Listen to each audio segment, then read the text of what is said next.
ದೇವನಿಗೆ ಕೇಳಲಿ, ಯಾಕ ಒಂದೇ ದಿವಸ ಬದುಕುವ ಹೂವಿಗೆ ನಿನ್ನ ತಲೆ ಮೇಲೆ ಕೂಡಿಸ್ಕೊಂತಿ ಅಂತ ನನ್ನ ಬೆಲೆ ನಿನಗೆ ತಿಳಿಬೇಕಾಗಿದ್ರ ದೇವರಿಗೆ ಕೇಳು. ದೇವರು ಹೇಳ್ತಾನೆ ಬೆಲೆ. ಬದುಕೇ ಒಂದು ಆರಾಧನೆ, ಬದುಕು ಒಂದು ದಿವ್ಯೋತ್ಸವವಾಗಬೇಕು, ಬದುಕು ಒಂದು ಆರಾಧನೆಯಾಗಬೇಕು. ಬದುಕೇ ಒಂದು ಆರಾಧನೆ. ಅಕ್ಕ ಇದನ್ನ ಸುಂದರವಾಗಿ ಹೇಳ್ತಾರೆ. ಸಜ್ಜನಳಾಗಿ ಮಜ್ಜನಕ್ಕೆ, ಶಾಂತಳಾಗಿ ಪೂಜೆಯ ಮಾಡಿ, ಸಮರತೆಯಿಂದ ಹಾಡುವೆ, ಚನ್ನ ಮಲ್ಲಿಕಾರ್ಜುನ ದೇವ ನಿಮ್ಮ ನಗಲದ ಪೂಜೆ ಅನುವಾಯಿತೆ. ಪೂಜೆ ಅಂದ್ರೆ ಏನು? ನಾವೇನ್ ತಿಳಿದೀವಿ? ಬಡ ಬಡ ಹೋಗಿ ಒಂದು ಕೊಡ ನೀರು ಹಾಕ್ತೀವಿ, ಒಂದಿಷ್ಟು ಹೂವ, ಪತ್ರಿ, ಭಸ್ಮ, ಒಂದಿಷ್ಟು ಆರತಿ ಮಾಡಿ ಮುಗಿಸಿದ್ರ ಪೂಜಾ ಅಂತ ನಾವು ತಿಳ್ಕೊಂಡು. ಅಕ್ಕನ ಪೂಜೆ ಅದು ಜೀವನ ಪೂಜೆ. ಜೀವ ಪೂಜೆಯೇ ದೇವ ಪೂಜೆ, ಜೀವಧರ್ಮವೇ ದೇವಧರ್ಮ. ಯಾಕಂದ್ರೆ ದೇವ ಮತ್ತು ಜೀವ ಅದ್ಭುತವಾದಂಥದ್ದು. God is invisible life, life is visible God. ಇದು ಜೀವವೇ ದೇವ ಜೀವನ. ಇದು ಅಕ್ಕನ ಅನುಭವದ ಮಾತು ಎಷ್ಟು ದೊಡ್ಡದು ಅಂದ್ರೆ, ಮನುಷ್ಯನೇ ಈ ಬದುಕೇ ಒಂದು ಪೂಜೆಯಾಗಬೇಕು. ಪೂಜೆ ಮತ್ತು ಬದುಕು ಬೇರೆ ಅಲ್ಲ, ಜೀವನವೇ ಒಂದು ಪೂಜೆಯಾಗಬೇಕು. ಜೀವನವೇ ಒಂದು ಪೂಜೆಯಾಗಬೇಕು. ಸಜ್ಜನಿಕೆಯ ಮಜ್ಜನ, ಶಾಂತಿಯ ಪೂಜೆ, ಸಮರತೆಯ ಮಂತ್ರ. ಅಕ್ಕಿ 3 ಮಾತು ಹೇಳ್ತಾಳೆ. ಈ ಬದುಕು ಪೂಜೆ ಆಗಬೇಕಂದ್ರ, ಮಜ್ಜನ ಅಂದ್ರೆ ನೀರು ಹಾಕಿ ಮಾಡುವುದು ಮಜ್ಜನ ಅಲ್ಲ, ಸಜ್ಜನಿಕೆಯ ಮಜ್ಜನ. ಮನ್ಯಾಗ ಸಮಾಧಾನ ಇರುವುದ ಪೂಜೆ, ಎದ್ಯಾಗ ಒಂದಿಷ್ಟು ಸ್ವಚ್ಛ ಪ್ರೇಮ ಇರುವುದೇ ಮಂತ್ರ. ಜೀವನ ಒಂದು ಆರಾಧನೆ ಆಗಬೇಕಾದ್ರೆ 3 ಮಾತು ಹೇಳ್ತಾಳ. ಬದುಕೆ ಒಂದು ಪೂಜೆ ಆಗಬೇಕಾದ್ರೆ ಒಂದಿಷ್ಟು ಸದಾಚಾರ, ಸಜ್ಜನಿಕೆ ಇರಬೇಕು, ಒಂದಿಷ್ಟು ಸಮಾಧಾನ ಇರಬೇಕು, ಒಂದಿಷ್ಟು ಎದೆಯಾಗ ಸಹಜ ಪ್ರೇಮ ಇರಬೇಕು. ಇವು 3 ಇದ್ರ ಆ ಬದುಕೆ ಒಂದು ಆರಾಧನೆ. ಒಂದಿಷ್ಟು ಸಜ್ಜನಿಕೆ ಇರಬೇಕು. ಏನು ಸಜ್ಜನಿಕೆ ಅಂದ್ರೆ ಏನು? ಸಜ್ಜನಿಕೆ ಅಂದ್ರ ಬಸವಣ್ಣವರು ಹೇಳಿದ್ರು, ಇದು ಕೂಡಲ ಸಂಗಮ ದೇವನೊಲಿಸುವ ಪರಿ. ಇದು ಕೂಡಲ ಸಂಗಮ ದೇವನೊಲಿಸುವ ಪರಿ.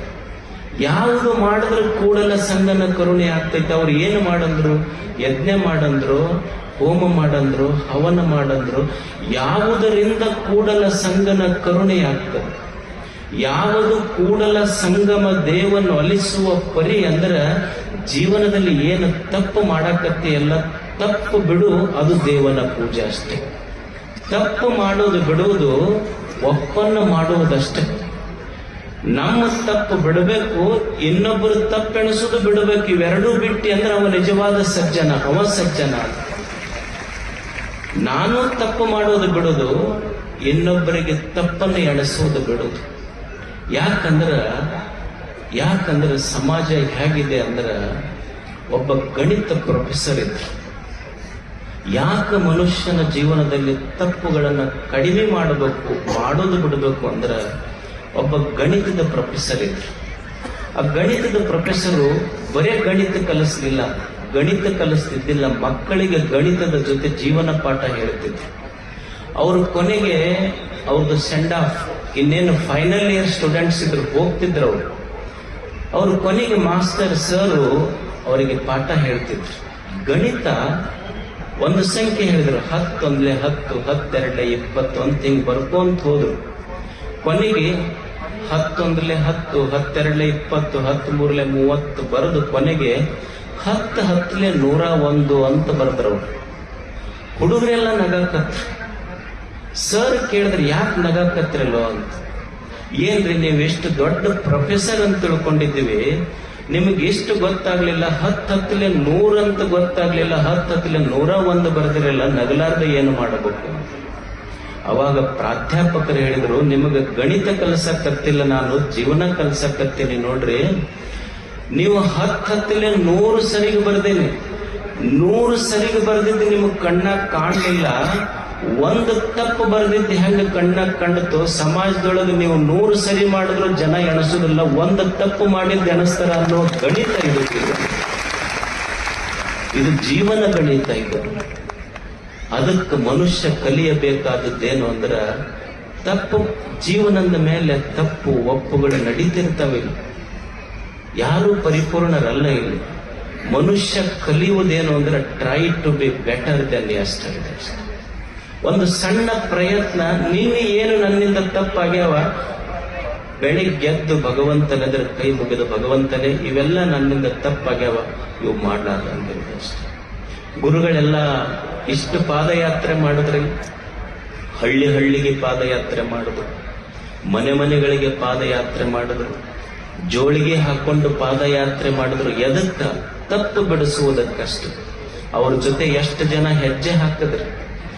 ಅರಿಯದವರೊಡನೆ 1000 ಹೆಜ್ಜೆ ಹಾಕುವುದಕ್ಕಿಂತ ಇಂಥ ಅರೆತವರ ಜೊತೆ 4 ಹೆಜ್ಜೆ ಹಾಕುವುದೇ ಜೀವನದ ಸಾರ್ಥಕತೆ. ಏನು ಅರಿಯದವರೊಡನೆ ಹರಿದಾರೆ ನಡೆದ್ರು ಏನು ಉಪಯೋಗ ಇಲ್ಲ. ಅರಿತವರೊಡನೆ 2 ಹೆಜ್ಜೆ ಹಾಕು. ಜೋಳಿಗೆ ಹಾಕೊಂಡು ಹೇಳಿದ್ರಿಲ್ಲ ಗುರುಗಳು, ತಪ್ಪು ಮಾಡಬೇಡ್ರಪ್ಪ ಅಂತ. ಎಷ್ಟು ಚಟಗಳನ್ನು ಜೋಳಿಗೆ ಹಾಕಿಸ್ಕೊಳ್ಳುವ ಕೆಲಸ ನಡೀತಿಲ್ಲ. ಹಳ್ಳಿ ಹಳ್ಳಿಗೆ, ಓಣಿ ಓಣಿಗೆ ಹೋಗಿ ಅವರಿಗಿದೆಲ್ಲ ಯಾಕೆ ಬೇಕಾಗಿತ್ತು ಹೇಳಿ? ಭಕ್ತನ ಬದುಕೊಂದು ಒಪ್ಪಿಗೆಯ ಬದುಕಾಗಬೇಕು, ಕೂಡಲ ಸಂಗತನಗೆ ಬೇಕೆಂದು ಎತ್ತಿಕೊಂಬ ಅಂಥ ಒಂದು ಸುಂದರ ಬದುಕು ಭಕ್ತರದಾಗಬೇಕನ್ನುವ ಕರುಣೆ ಅವರಲ್ಲಿತ್ತು. ಅವ್ರು ಏನು ಕಲಿಸಿದ್ದು ಅಂದ್ರೆ try to be better than yesterday. ಮನುಷ್ಯ ತಪ್ಪುಗಳನ್ನು ಬಿಡುದು ಮಾಡ್ತೀವಿ, ಈಗ ಎಷ್ಟು ಸೇದೋದಿಲ್ಲ. ಅದ್ರ ಮೇಲೆ ಬರ್ದಿರ್ತಾರೆ ಇಂಜುರಿಯಸ್ ಟು ಹೆಲ್ತ್ ಅಂತ ಬರ್ದಿರ್ತಾರೆ. ಅದನ್ನ ತಗೊಂಡ ಓದೇ ಸೇರ್ತೀವಿ. ಮತ್ತೆ ಈಗ ತಿನ್ನೋದಿಲ್ಲ, ಏನ್ ತಿಂತಾರ ಅದು ಚೀಟ್ ಹರಿದು ಹಾಕೊಂಡ್ ತಿಂತಾರಲ್ಲ, ಅದ್ರ ಹೆಸರು ಮೇಲೆ ಬರ್ದಿರ್ತಾರೆ. ಏನ್ ಬರ್ದಿರ್ತಾರೆ? ಗುಟ್ಕ ಅಲ್ಲ, ಅದು ತಿಂದ್ರೆ ಗೊಟಕ್ ಅಂತಾರ ಅನ್ನೋದು. ಅದು ಗುಟ್ಕ ಅದ ಹೇಳ್ತಿರ್ತದೆ ಅಷ್ಟು. ಗುಟಕ್ ತಗೊಂಡ್ರು ಒಂದ್ ದಿವ್ಸ ಗೊಟಕ್ ಅಂತ ಬಿಡುದಿಲ್ಲ. ಅದು ಅಷ್ಟು ಮಜಾ. ಅವರು ಸೇವನೆ ಮಾಡೋರು ಅಷ್ಟು ಚಲೋ ಇರ್ತಾರ. ಅವ್ರು ಅಷ್ಟು. ಒಂದಿಬ್ಬರು ಸ್ನೇಹಿತರಿದ್ರಂತ, ಅವ್ರಿಗದು ಬಹಳ ಚಟ. ಎಲ್ಲಿಗೆ ನೋಡ್ರಿ ಕಾರ್ಯಕ್ರಮಕ್ಕೆ ಕುಂತಿರ್ತಾರೆ, ಈಗ ಹಾಕೊಂಡು ಕುಂತಿರ್ತಾರೆ, ಉಗುಳ್ಬೇಕಂದ್ರೆ ಸಮಸ್ಯೆ. ಒಂದಿಬ್ಬರು ಸ್ನೇಹಿತರಿದ್ರು, ಅವ್ರು ಹಾಕೊಂಡು ಸಿನಿಮಾಕ್ಕೆ ಹೋದ್ರು. ಇಬ್ರು ಬಾಯಾಗ ಹಾಕೊಂಡು ಕುಂತಿದ್ರು, ಸಿನಿಮಾ ನೋಡಕತ್ತಿದ್ರು. ಸಿನಿಮಾನ 500 ರೂಪಾಯಿ ಕೊಟ್ಟು ನೋಡಕತ್ತಾರ, ಇಂಟ್ರೆಸ್ಟ್. ಅವ ಹಾಕೊಂಡಲ್ಲ, ಉಗುಳ್ಬೇಕು. ಹೊರಗೆ ಹೋದ್ರ ಸಿನಿಮಾ ತಪ್ಪಿತ್ತು. ಇದ್ರ ಅದು ಇಟ್ಕೊಂಡು ಕೂಡಕ್ಕಾಗೋಲ್ಲ, ಆ ಕಡೆ ಈ ಕಡೆ ನೋಡಕತ್ತಿದ್ದ. ಅವ ಮಗಲಿದ್ದಾವ ದೋಸ್ತವ, ಯಾಕೋ ಸಿನಿಮಾ ನೋಡೋದ್ ಬಿಟ್ಟು ಆ ಕಡೆ ಈ ಕಡೆ ಏನ್ ನೋಡಕತ್ತ? ಇಲ್ಲ, ಒಂದ್ ಸ್ವಲ್ಪ ಹಾಕೊಂಡಿಲ್ಲ ನಾನು. ಅಲ್ಲ, ಏನು ಮಾಡ್ಬೇಕು? ಉಗುಳ್ಬೇಕಂತ ಮಾಡಿದ್ರೆ ಹೊರಗೆ ಹೋದ್ರೆ ಸಿನಿಮಾ ಹೋಗ್ತೈತೆ. ಇಲ್ಲ, ನಿನ್ನ ಮಗ್ಲದನ್ನಲ್ಲ, ಅವನ ಕಿಶದಾಗ ಉಗುಳು ಅಂದ. ಅವಾಗ ಇವ ಅಂದ, ಅಲ್ಲ ಮತ್ತೆ ಅವನಿಗೆ ಉಗುಳಿದ್ರ ಅವನಿಗೆ ಗೊತ್ತಾಗೋದಿಲ್ಲ. ನನ್ ಅಲ್ಲ, 4 ಸಲ ನಿನ್ನ ಕಿಶದಾಗ ಉಗುಳಿ ನಿನಗೇನ್ರ ಗೊತ್ತಾಗಿದೆ? ಈಗ 4 ಕಸ ಉಗುಳಿ ನಿನಗೇನು ಗೊತ್ತಾಗಿದೆ? ಹಂಗ ಇನ್ನೊಬ್ಬರು ಪಾಕೆಟ್ನಾಗ ಹಾಕೊಂಡ್ ಹೋಗೋದಪ್ಪ. ಗುರುಗಳು ಕಲಿಸಿದ್ದೇನು ಅಂದ್ರ ತಪ್ಪುಗಳನ್ನ ಕಡಿಮೆ ಮಾಡೋದು. Try to be better than yesterday. ಸಜ್ಜನನಾಗಿ ಬದುಕುವುದು. ನಾವು ಕಲಿಯುವುದೇನಂದ್ರ, ನಾವೇನ್ ತಿಳ್ಕೊಂಡಿವಿ? ದೇವನ ಕೃಪೆ ಆಗಬೇಕಾದ್ರೆ ದೇವರ ಗುಡಿಗೆ ಹೋದ್ರೆ ದೇವರ ಕೃಪೆ ಆಗ್ತದೆ ಅಂತ ತಿಳ್ಕೊಂಡ್ವಿ.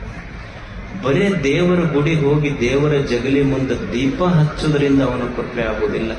ನಮ್ಮಲ್ಲಿರುವ ದುಶ್ಚಟಗಳನ್ನ, ದುರ್ಗುಣಗಳನ್ನ ನಾವು ಬಿಟ್ರ, ನಾವು ದೇವನ ಗುಡಿಗೆ ಹೋಗಿ ದೀಪ ಹಚ್ಚೋದು ಬೇಕಾಗಿಲ್ಲ.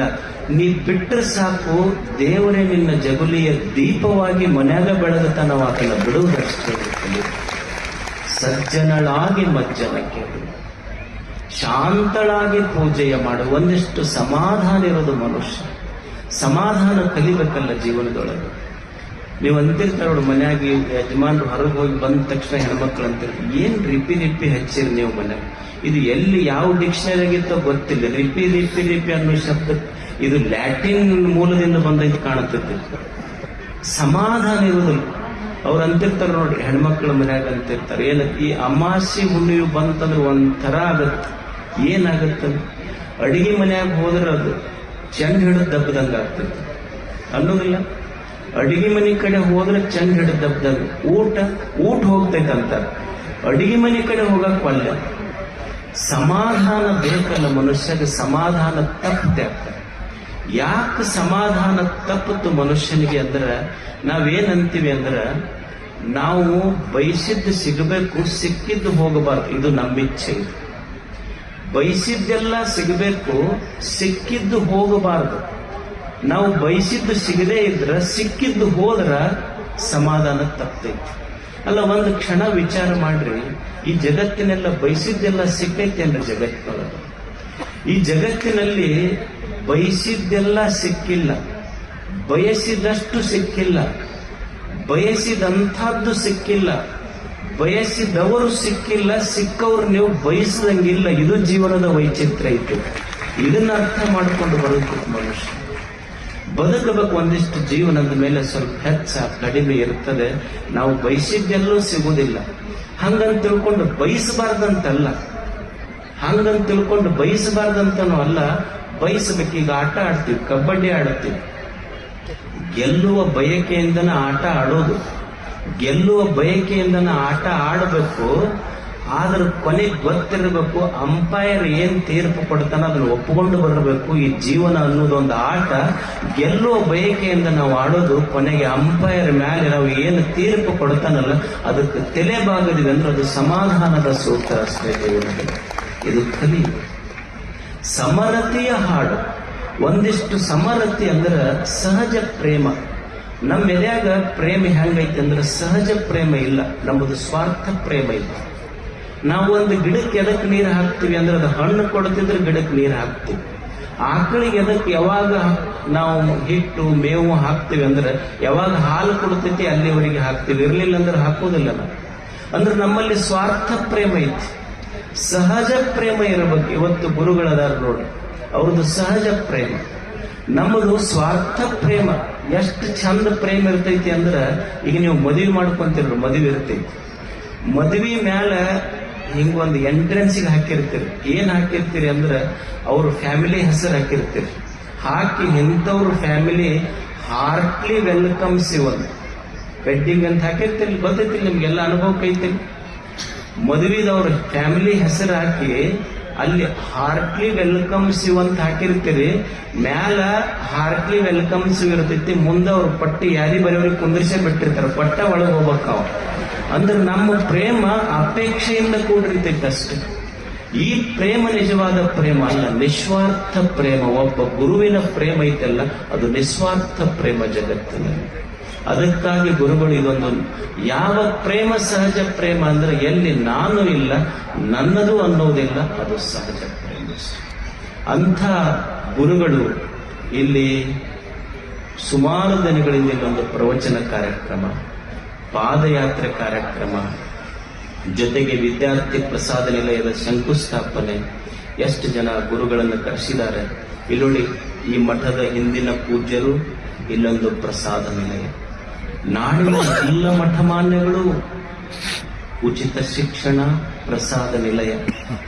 ಆ ಮಹಾನುಭಾವರಿಗೆಲ್ಲ ಗೊತ್ತಿದ್ದಿದ್ದು ಒಂದು ಸೂತ್ರ ಏನು ಅಂದ್ರೆ, ಭೂಮಿಗೆ ಬಿದ್ದ ಬೀಜ ನಾಡಿನ ಮಕ್ಕಳ ಎದೆಯಾಗ ಬಿದ್ದ ಅಕ್ಷರ ಎಂದೂ ವ್ಯರ್ಥ ಆಗುವುದಿಲ್ಲ ಅನ್ನುವ ಸತ್ಯ ಗೊತ್ತಿತ್ತು. ಅದಕ್ಕವರು ಉಚಿತ ಪ್ರಸಾದ ನಿಲಯಗಳನ್ನು ಸ್ಥಾಪನೆ ಮಾಡಿದ್ರು. ಅದರ ಜೊತೆಗೆ ಮತ್ತೆ ಈ ಜಾತ್ರೆಗೊಂದು ಹೊಸ ಕಳೆ. ಇಲ್ಲೋಡ್ರಿ, ಇಷ್ಟು ದಿನಗಳವರೆಗೆ ಇಲ್ಲೊಂದು ಪ್ರವಚನ ಕಾರ್ಯಕ್ರಮ. ಎಷ್ಟು ಜಾಗೃತಿಯಾಗಿದೆ ನೋಡಿ. ನಿಮ್ಮನ್ನು ನೋಡಿದ್ರೆ ಇಷ್ಟು ಥಂಡ್ಯಾಗ ಯಾರ ಕೂಡ್ತಾರ? ನೀವು ಯಾರು ಕರೆದ್ರು ಬರುವುದಿಲ್ಲ. ಇಷ್ಟು ಥಂಡ್ಯಾಗೆಲ್ಲ ಕುಂತಿರಿಲ್ಲ, 4 ಮಾತುಗಳನ್ನ ಕೇಳಿ. ಇದೆಲ್ಲ ಪೂಜ್ಯರ ಅವರ ಪ್ರವಚನದ ಒಂದು ಫಲ. ಏನಂದ್ರೆ ನಿಮ್ಮ ಮುಖದೊಳಗಿನ ನಗೆಯೇ, ನಿಮ್ಮ ಉತ್ಸಾಹವೇ ಅದರ ಫಲ ತೋರಿಸ್ತಾ ಇದೆ. ಇದೆಲ್ಲ ಕೇಳಬೇಕು. 4 ಒಳ್ಳೆಯ ಮಾತುಗಳನ್ನ ಕೇಳುವುದು ಮನುಷ್ಯ ಮನಸ್ಸಿಗೆ. ನೋಡಿ, ದೇಹಕ್ಕೊಂದು ವೈಕಲ್ಯ ಬರ್ತದೆ, ಅದಕ್ಕೆ ಅಂಗವೈಕಲ್ಯ ಅಂತ ಕರಿತೀವಿ. ಮನಸ್ಸಿಗೂ ಸಹಿತ ವೈಕಲ್ಯ ಬರ್ತದೆ, ಮನೋವೈಕಲ್ಯ. ಈಗ ನೀವು ಚಿಂತೆ, ಡಿಪ್ರೆಷನ್, ಟೆನ್ಷನ್ ಅಂತ ಹೇಳ್ತಿರಲ್ಲ, ಇವೆಲ್ಲ ಮನೋವೈಕಲ್ಯಗಳು. ಈ ಅಂಗವೈಕಲ್ಯ ಮತ್ತು ಮನೋವೈಕಲ್ಯ, ಈ ಅಂಗವೈಕಲ್ಯ ಹೋಗಬೇಕಾದ್ರ ನಿಮಗೆ ಹಿಂದಕ್ಕೆ ಏನ್ ಮಾಡ್ತಿದ್ರಂದ್ರ ಪೋಲಿಯೋ ಡ್ರಾಪ್ ಹಾಕ್ತಿದ್ರಿ. ಅಂದ್ರ ಅಂಗವೈಕಲ್ಯತೆ ಬರಬಾರ್ದು ಅಂದ್ರ ಪೋಲಿಯೋ ಡ್ರಾಪ್ ಹಾಕಬೇಕು. ಮನೋವೈಕಲ್ಯ ಬರಬಾರ್ದು ಅಂದ್ರೆ ಪೂಜ್ಯರ ಹೋಲಿ ಡ್ರಾಪ್ಸ್ ಹಾಕಬೇಕು. ಅಂದ್ರೆ ಮನೋವೈಕಲ್ಯವು ಹೋಗ್ತದೆ. ಕೇಳೋದು ಇದು ಯಾರು ಹೇಳ್ತಾರ ಏನ್ ಹೇಳ್ತಾರ ಇಲ್ಲ, ನಾಲ್ಕು ಒಳ್ಳೆಯ ಮಾತುಗಳನ್ನು ಸದಾ ಕೇಳ್ತಾ ಇರಬೇಕು ಮನುಷ್ಯ. ನಾಲ್ಕು ಒಳ್ಳೆಯ ಮಾತುಗಳನ್ನ ಕೇಳುವುದು. ಹಿಂದೆ ಬೋಧಿ ಧರ್ಮ ಅಂತ ಒಬ್ಬರಿದ್ರು.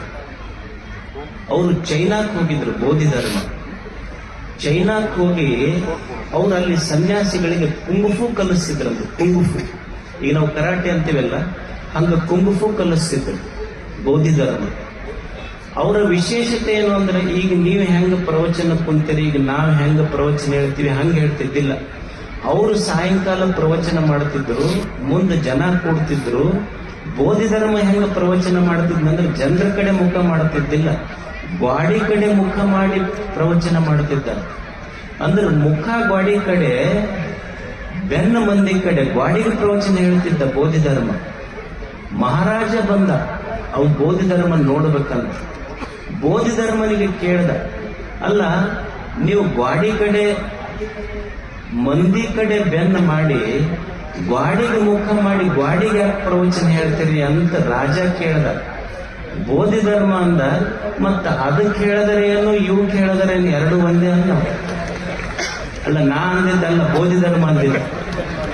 ಮತ್ತೆ ನೀವು ನಾ ಅಂದಿನ ಅಂತ ತಿಳ್ಕೊಂಡ್ರೆ, ಬೋಧಿ ಧರ್ಮ ಅಂತನ ಗ್ವಾಡಿಗೆ ಹೇಳೋದು ಅಷ್ಟೇ, ಇವ್ಕೆ ಹೇಳೋದು ಅಷ್ಟೇ. ಅದು ಬದಲಾಗಿಲ್ಲ, ಇವು ಬದಲಾಗುವುದಿಲ್ಲ. ರಾಜನಿಗೆ ಆಶ್ಚರ್ಯ ಆಯ್ತು. ಮತ್ ಇವು ಬದಲಾಗುದಿಲ್ಲ ಅಂತ ಗೊತ್ತಿದ್ರು ಮತ್ತೆ ಪ್ರವಚನರೇ ಯಾಕೆ ಮಾಡಾಕತ್ತೀರಿ, ದಿವಸ ಹೇಳ್ತೀರಿ. ಅವಾಗ ಬೋಧಿ ಧರ್ಮ ಹೇಳ್ತಾರೆ, ನೋಡಿ ಯಾಕೆ ನಿತ್ಯಲು ಇದು ಸತ್ಸಂಗ ಸದ್ವಿಚಾರ ಶ್ರವಣ ನಡಿಬೇಕು ಅಂದ್ರ, ರಾಜನೇ ಈಗ ನಿಮ್ ಮನ್ಯಾಗ ಊಟ ಮಾಡಿರ್ತೀರಿ, ನಿನ್ನೆ ಊಟ ಮಾಡಿರ್ತೀರಿ, ಮೊನ್ನೆ ಅಡಿಗೆ ಮಾಡಿರ್ತೀರಿ, ಊಟ ಮಾಡಿರ್ತೀರಿ, ಮುಸ್ರಿ ತಾಟ ಮುಸ್ರಿ ಗಂಗಾಳ ಇರ್ತೈತಲ್ಲ, ಮರುದಿವ್ಸ ಎದ್ದು ತೊಳಿಲಾರ್ದನೆ ಯಾರು ಮುಸ್ರಿ ಗಂಗಾಳದಾಗ ಬೆಳಗಿನ ನಾಷ್ಟ ಹಾಕೊಂಡು ಉಣ್ಣೋದಿಲ್ಲ. ನಿನ್ನೆ ಹೆಂಗ ಮುಸ್ರಿ ತಾಟ ಗಂಗಾಳ ತೊಳೆದು ಚಲೋ ಅಡಿಗೆ ಹಾಕೊಂಡು ಉಣ್ತಿರಲ್ಲ, ಈ ಮನಸ್ಸನ್ನೋದು ನಿನ್ನೆ ಶಬ್ದ ಸ್ಪರ್ಶ ರೂಪ ರಸಗಂಧಗಳನ್ನು ಸ್ವೀಕಾರ ಮಾಡಿ ಬೆಳಕು ಹರಿಯೋದ್ರಾಗ ಇದೊಂದು ಮುಸ್ರಿ ತಾಟ್ ಆಗಿರ್ತೈತಿ. ಮಹಾತ್ಮರ ವಚನ ಅನ್ನೋದು ಅದು ಮುಸ್ರಿ, ನಮ್ಮ ಪಾತ್ರೆ ನಾವು ತೊಳ್ಕೋಬೇಕಾಗೈತಿ, ಇಲ್ಲಿ ಯಾರಿಗೆ ಇಲ್ಲ. ನಮ್ಮ ಪಾತ್ರೆ ತೊಳ್ಕೊಂಡ ನಾವು ಊಟ ಮಾಡಬೇಕಾಗೈತಿ. ಅದಕ್ಕೆ ದಿನನಿತ್ಯ ನಾವು ಪ್ರವಚನ ಮಾಡೋದು. ಅದಕ್ಕಾಗಿ ಒಂದಿಷ್ಟು ನಾಲ್ಕು ಒಳ್ಳೆಯ ಮಾತುಗಳನ್ನು ಕೇಳುವುದು. ಗುರುಗಳು, ಅವರ ಸ್ನೇಹಿತ ಎಲ್ಲ ಪೂಜ್ಯರು, ಇದೊಂದು ಬಹುದೊಡ್ಡ ಕಾರ್ಯಕ್ರಮ ಹಾವೇರಿಯಲ್ಲಿ ಇದು ನಡೆದಿದೆ. ನಿಮ್ಮನ್ನೆಲ್ಲ ನೋಡುವುದೇ ಒಂದು ಖುಷಿ. ಎಲ್ಲ ಪೂಜ್ಯರ ಸನ್ನಿಧಾನದಲ್ಲಿ ಈ ಜಾತ್ರಾ ಮಹೋತ್ಸವಕ್ಕೊಂದು ವಿಶೇಷ ಕಳೆ ಬಂದಿದೆ. ಈ ಕಾರ್ಯಕ್ರಮ ಯಶಸ್ವಿಯಾಗಲಿ. ಪೂಜ್ಯರ ತುಲಾಭಾರ ಕಾರ್ಯಕ್ರಮ, ಜಾತ್ರಾ ಮಹೋತ್ಸವ ಯಶಸ್ವಿಯಾಗಲಿ ಅಂತ ಹಾರೈಸಿ ನಮ್ಮ ಮಾತುಗಳನ್ನು